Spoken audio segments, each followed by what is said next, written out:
where does your new inspiration come from? I mean, you've been doing it for so many years. You've done a lot of projects, a lot of jobs, a lot of personal stuff, personal projects. Do you ever get that kind of writer's block, essentially? Like, where am I going to go next? What am I going to do next? Yeah, I think we all do. That's normal. I find that that happens once a year, but I find that the most refreshing projects I go on are like tourism projects. I think tourism offices have gotten really good at um, building these trips for people like me, for photographers, in a sense that is really, they take a lot of cues from, if you take the example of the video, I just put a new video on YouTube that's about La Mar, the northern region of France, Sure, yeah. that few people go to. Yeah, and when these guys reached out a year ago about this concept of like, we want you to come here, you in the worst possible season, in the storm season, in the end of November. Okay, cool. Already there's something interesting there, right?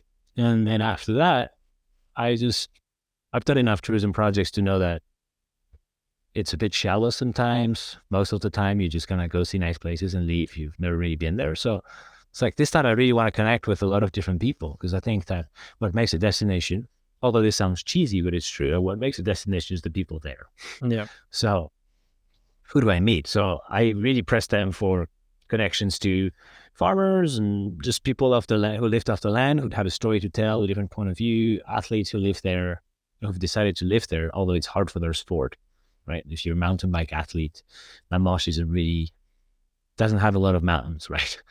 You need downhills if you're an NTB athlete. So I was really interested in what made all these people kind of stick around, because the weather is so terrible. I was like, why are you there? So I find that these kind of projects where that's what's most inspiring to me. That's where the inspiration comes from, is in sort of unearthing this perspective shift, right? Like, what's an unexpected thing I can bring to this project? Well, let's meet the people who decide to be there against all odds and when the weather is not cooperating.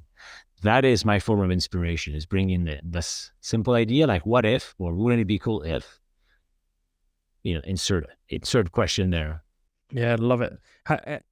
I have something in common with that, I guess. I mean, I always, as a portrait photographer, I try and uncover the lesser known people that, I don't know anything about, or I think other people don't know anything about. And that whole process and getting to know them in the process is the most enjoyable part. And I totally agree with you. And people really do make the place, they make the culture, they shape the environment, they shape the narrative of that place, and fit in with whatever environmental conditions they have. So I think that's really important for people to understand who are into travel.